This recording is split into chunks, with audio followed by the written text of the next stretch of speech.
Hi, Govanen. Welcome to the Tolkien Lore Channel. I'm the Tolkien Geek, and in this video, since we just celebrated Thanksgiving in the United States, I was going to talk about a topic that I've been thinking about for a while, which kind of seems to fit the theme. Although it's not specifically about Thanksgiving, it is about a couple of events in the Lord of the Rings which do give Frodo and his whoever's with him reason to be thankful, and that is his encounters with Gildor and Faramir. And particularly, these examples have a lot to do with hospitality, especially unexpected hospitality, which is the reason that Frodo has to be thankful, but he also has other reasons to be thankful as well. So let's take a look at these because they have some interesting parallels as well that aren't just limited to those couple of points that I just mentioned. For instance, both instances have a very strong parallel in that they are cases where Frodo unexpectedly runs into help, and very serious help. In the first instance, of course, Gildor quite unwittingly saves the hobbits from the Black Rider who is pursuing them and about to sniff out Frodo. Faramir, on the other hand, doesn't save Frodo from any particular danger, but he does give them a lot of help going forward in the nature of the walking stick that he gives to Frodo and Sam, some advice, some food, things of that nature. Gildor also gives Frodo advice, and this is another particular area of parallel because both Gildor and Faramir give Frodo advice, although it's kind of limited because of the fact that Frodo doesn't tell him a whole lot. Faramir is able to figure out, thanks to Sam's slip up, what they're doing, and so he's able to give them more advice than he otherwise might have. But at first, they're both in the position of saying, I can't help you much if I don't know what's going on. And it's only because of Sam that Faramir discovers what's actually going on and is able to give Frodo more advice. Now, Faramir's advice is not really heeded, unlike Gildor's. Gildor's advice is, to the extent that he gives Frodo any, mostly don't wait and take whoever you can trust and, whoever's willing to go. And Sam reiterates that advice, to Frodo whenever he's discussing whether he's going to take Merry and Pippin and Sam with him. Faramir's advice, which is not followed, is don't go with Gollum and don't go to Cirith Ungol. Neither of which they follow, and it almost ends disastrously, but of course, what other option do they have? And that's what Frodo tells Faramir. He's like, what else? You got a better idea? Faramir's like, well, no, but I still think it's a bad idea. So the interesting nature of the advice given and whether it's followed is another interesting parallel here. Another one is the fact that both are encountered in a way that leads to, as I mentioned earlier, a significant example of hospitality.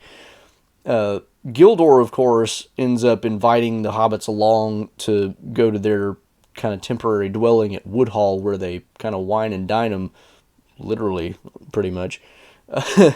And then Faramir also doesn't so much invite him, but kind of forces him to come with him to their hideout at Hinith Anun. And in that instance, of course, Faramir is slightly less hospitable in one way because he has to blindfold them and keep them from figuring out where they are. And Frodo and Sam don't mind that so much because the elves in Lothlorien did the same thing, which is what Frodo tells them. He's like, they did the same thing in Lothlorien, we don't care, don't worry about it. But otherwise, he's quite hospitable. He gives him food, he gives him rest, he's, perfectly nice to him.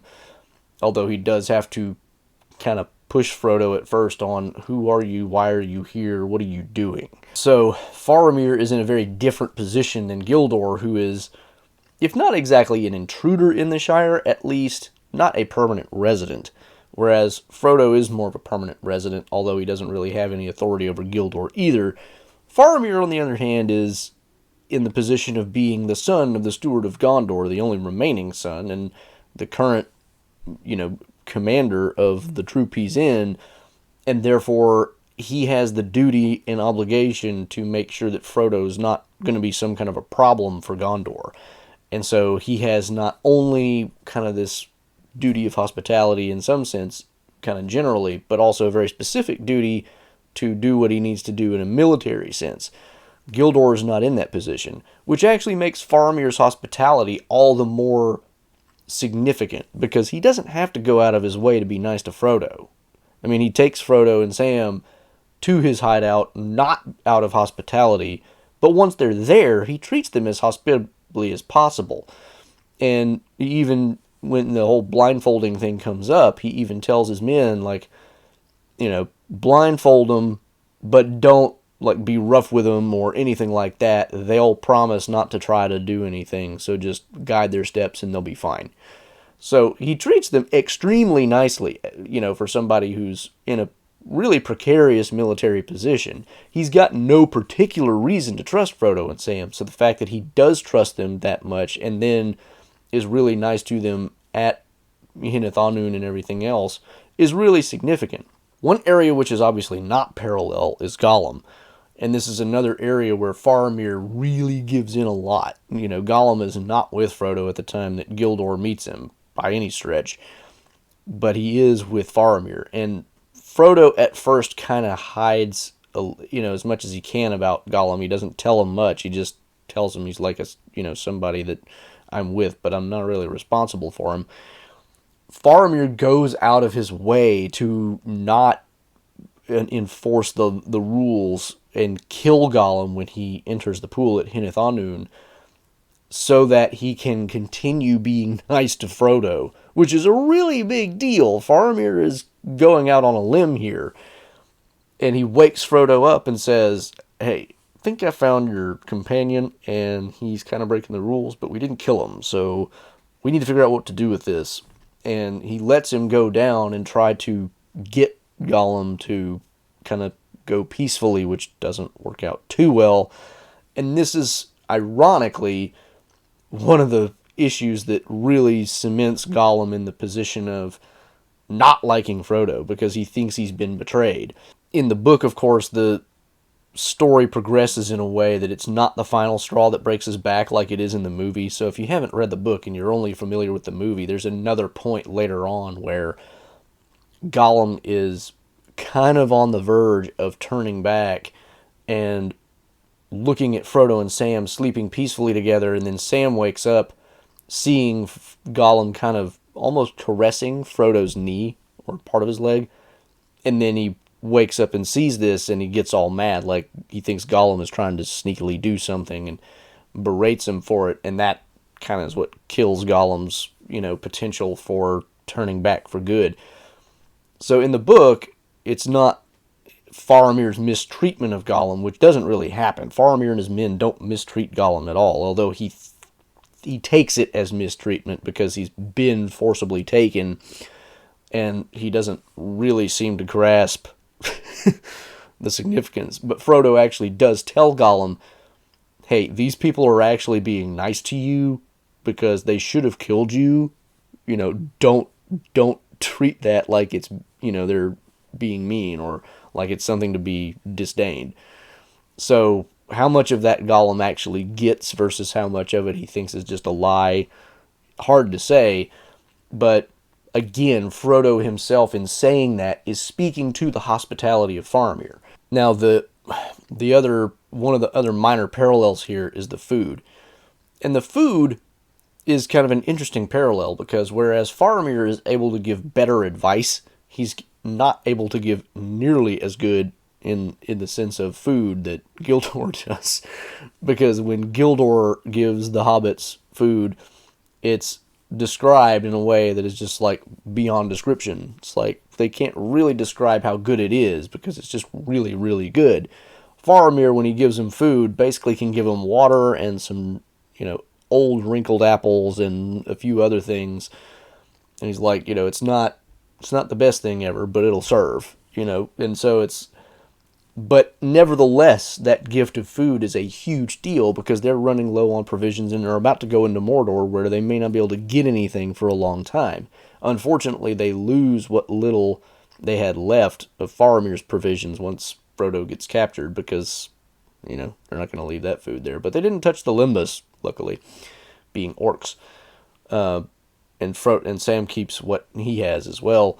But the whole idea of just giving them food when they're about to enter Mordor is a huge deal. How much of a cost that is to Faramir is unclear, but we can be pretty sure that Gildor isn't suffering from sharing food with a few hobbits, even though hobbits do eat a lot of food. Now, one of the other interesting points that kind of is a switch between the two, when Gildor comes across the hobbits, he just happens to be crossing their path, and it's actually the hobbits who come to him, whereas in Faramir's case, it's because Frodo and Sam decided to light a fire to cook the rabbits that Gollum caught that Faramir's men find Frodo. And of course, at first this seems like a really bad thing, because kind of like the Black Rider who's looking for them in the Shire and who almost finds them by sniffing them out, here some men find Frodo and Sam by something that they've done that kind of gives them away, but luckily they're not enemies. That turns out okay, but it seems like something really bad at first.